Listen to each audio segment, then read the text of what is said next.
Right, so welcome to my talk. As tradition, this is a Riz Conf Talk edition.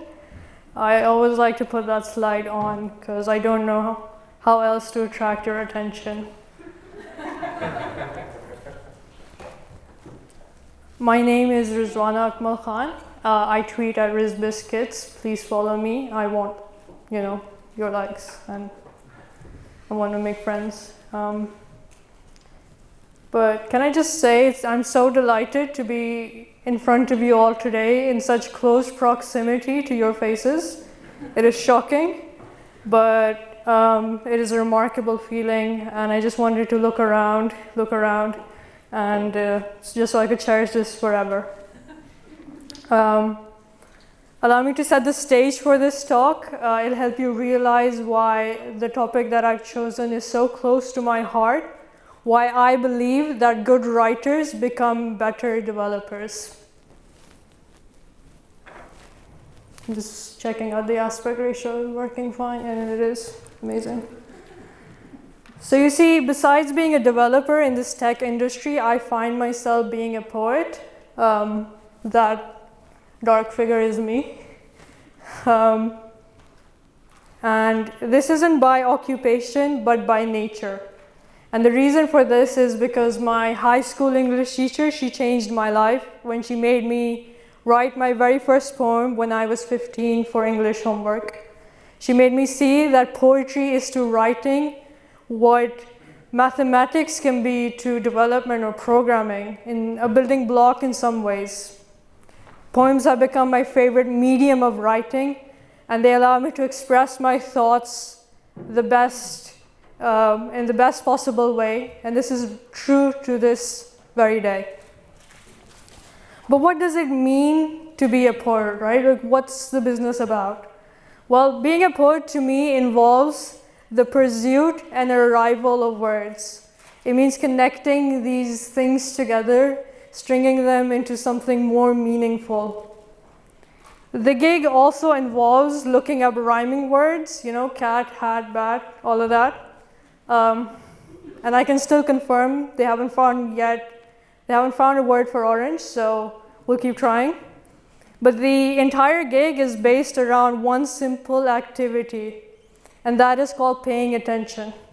Paying attention to the way light illuminates the dust particles in a moving train, or the way these two pigeons with so much swag crossed the road just as the traffic stop turned red.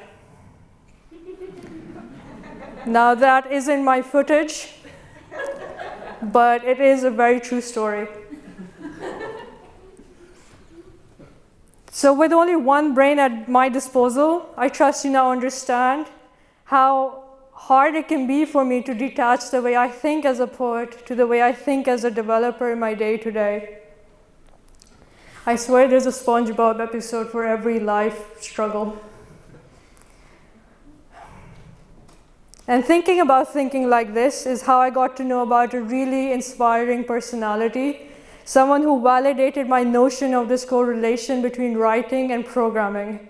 And it is her story that I'd like to share with you all today. Meet AUGUSTA. AUGUSTA is from London. She is raised by her single mother. Her dad's around and alive, but AUGUSTA and her mother aren't really friends with him because he is, shall we say, a man of some really great scandals. Unfortunately, this time he is also a poet. Thus, AUGUSTA is kept very far away from his influence. That means away from all poetry by her mother. Dare she follow in her father's footsteps. She finds herself confined to the world of mathematics and sciences. Now, ironically, to her mother's dismay, this separation is the very reason, and I quote, her understanding of mathematics is laced with imagination and described in metaphors. If you can't give me poetry, can't you give me poetical science? Asks AUGUSTA very angstily to her mom on one occasion. And I say mom sometimes, but also mother other times, so interchangeable. AUGUSTA is now 18 years old. She's at her dinner party when she overhears this renowned inventor talking about one of his inventions. He perhaps is engaged in captivating the dinner guests, right? With his invention that is able to foresee and also act on a foresight. But let's be real, they're probably thinking, what's on the menu for dessert?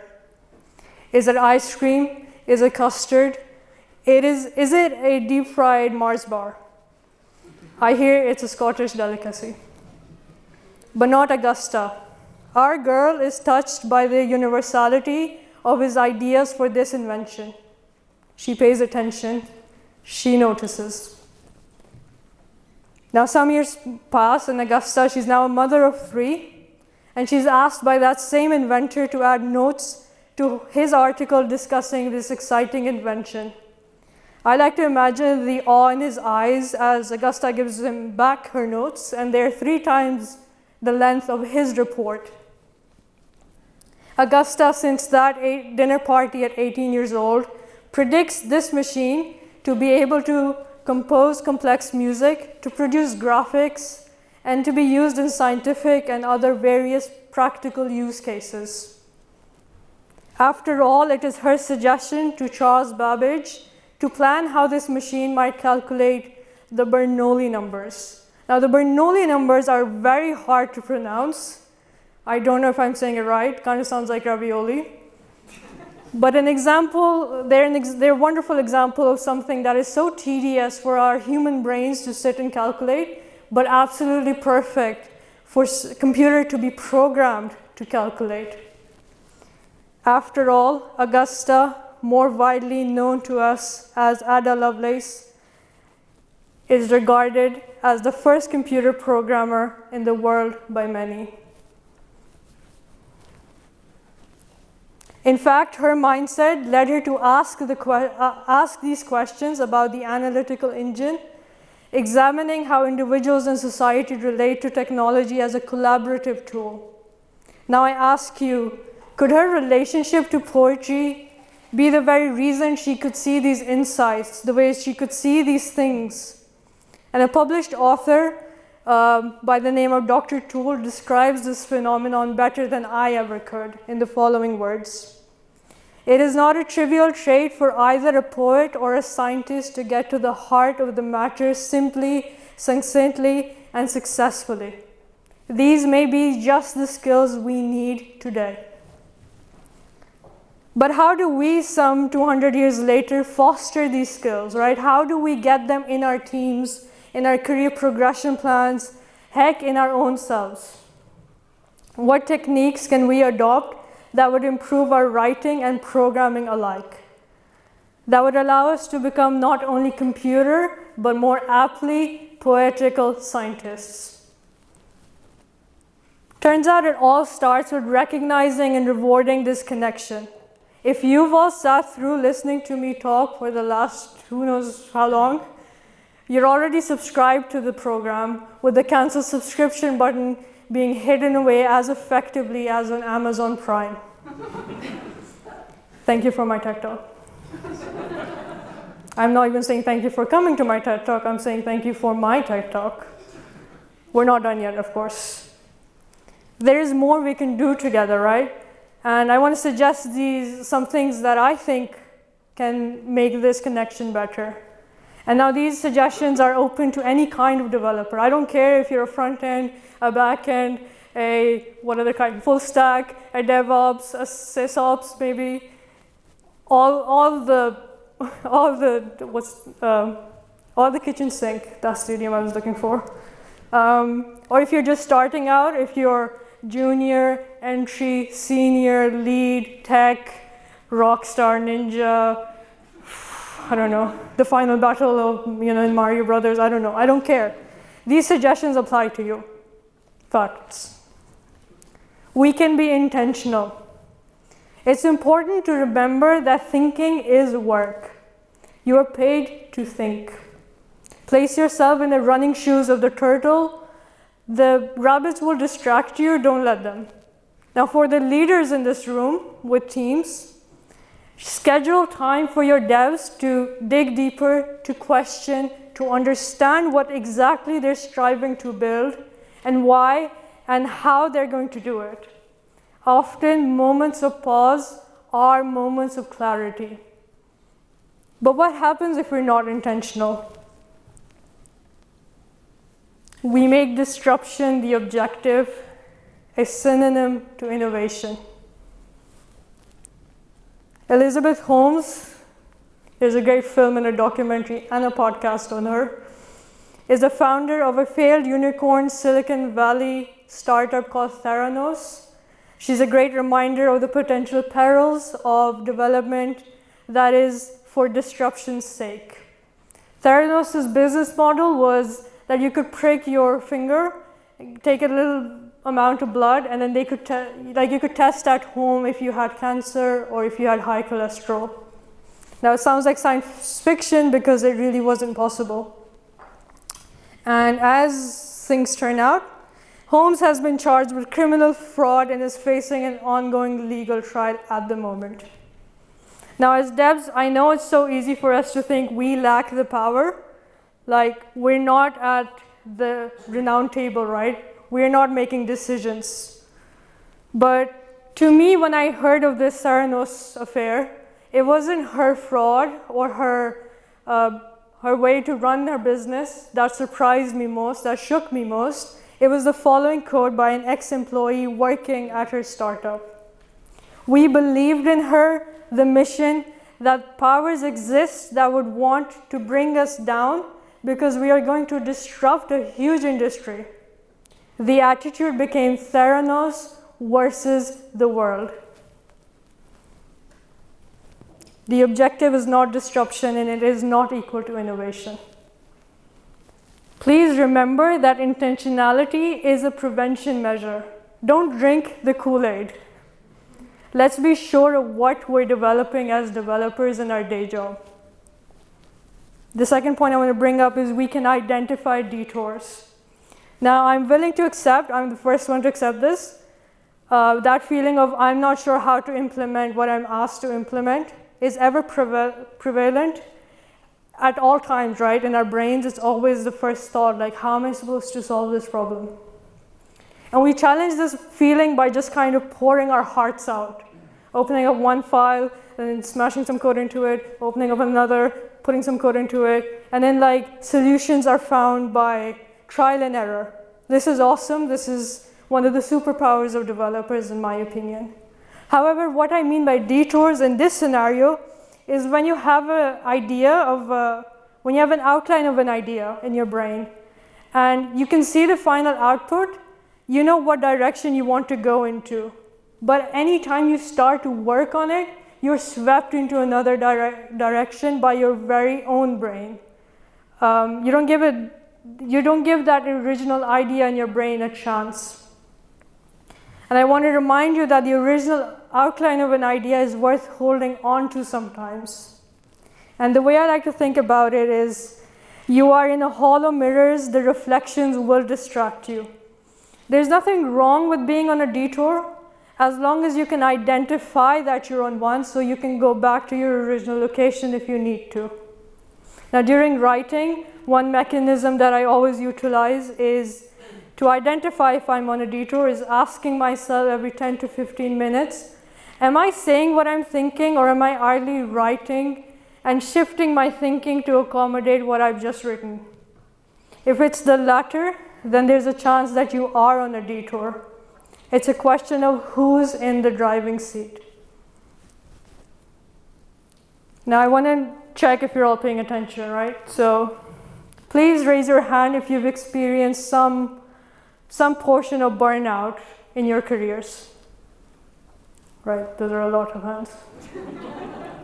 I believe a primarily detour-driven development can increase levels of context switching in a team, and if it's not managed properly, it can contribute directly to burnout. The symptoms of burnout are listed above. The list was very hard to design because I had to fit all of those things on one slide. And I highly doubt all of those things can be solved with "we care about your well-being at work" Twitter posts that your employers like to post. So please be conscious of this fact for your own sanities. Now the third point is we can read aloud. This is my favorite one personally.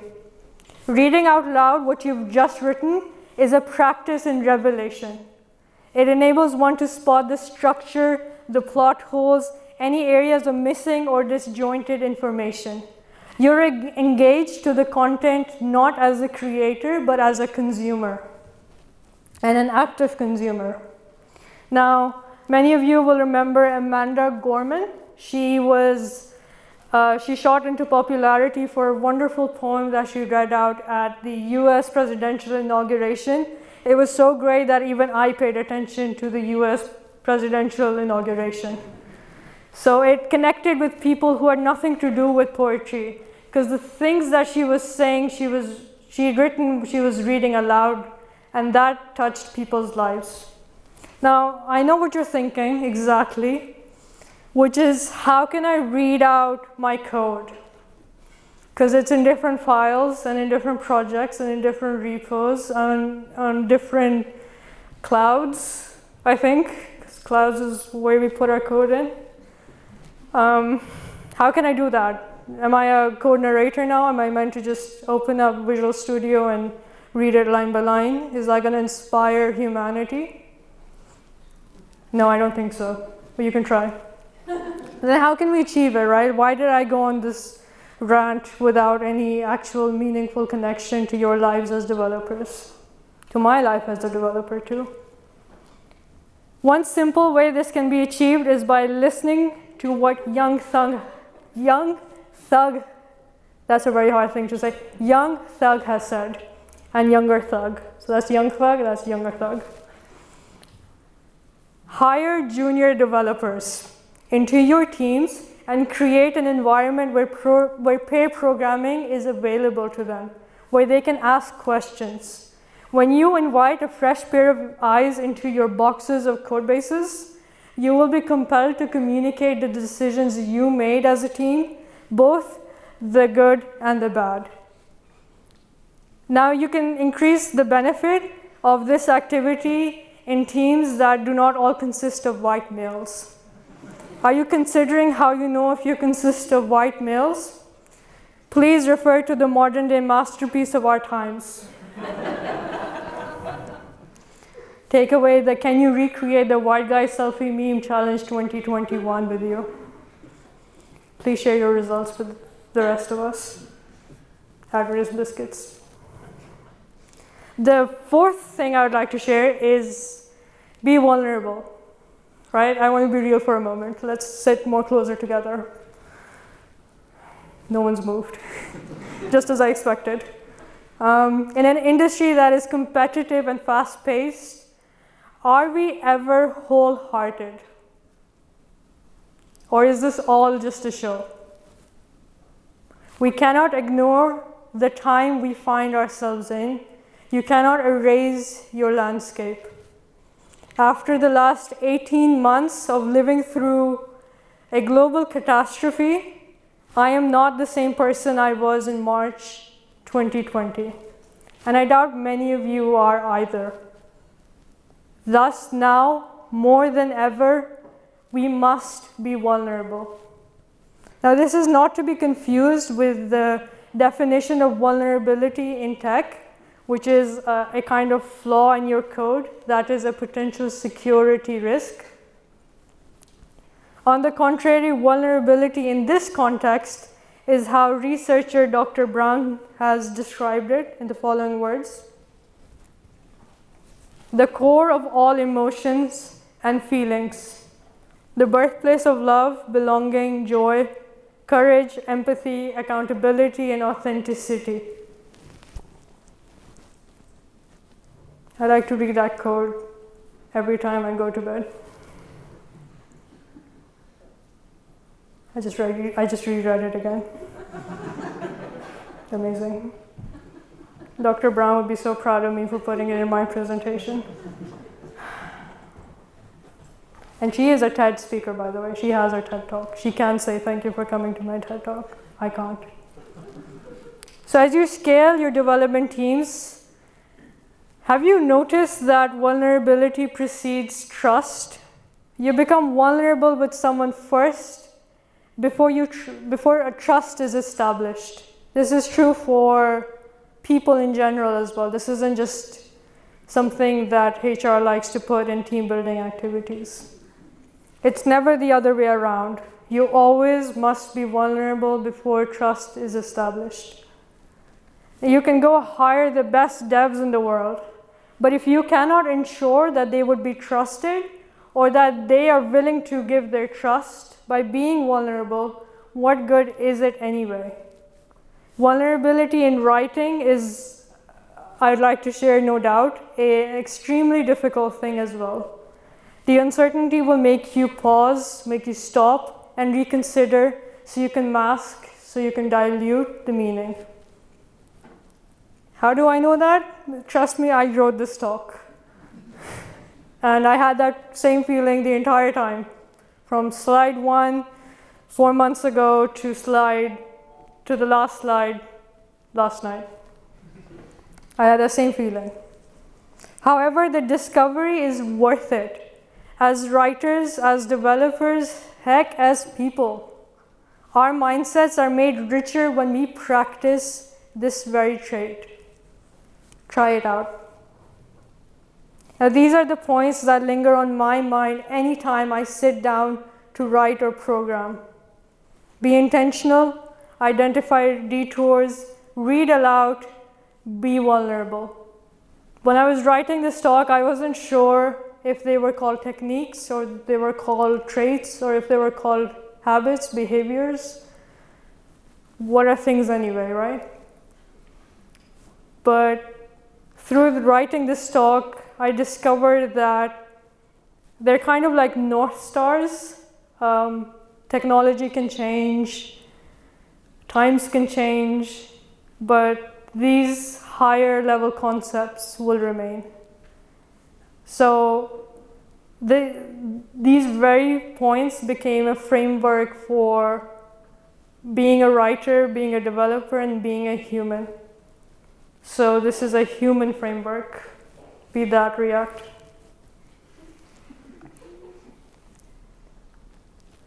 And I pondered so long and hard how I wanted to end this talk today.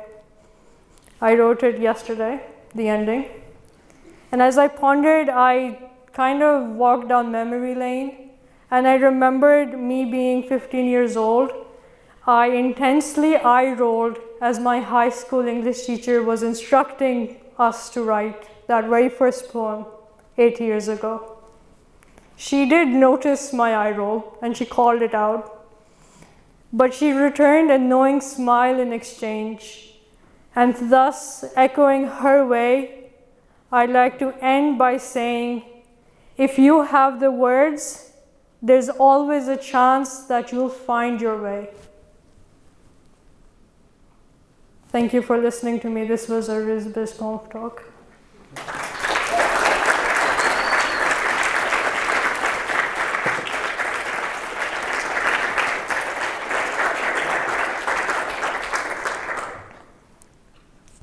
I don't really know how you end after this. Just like, I'm not sure. I paid attention to the other speakers, but they just stood, so I'm just gonna stand.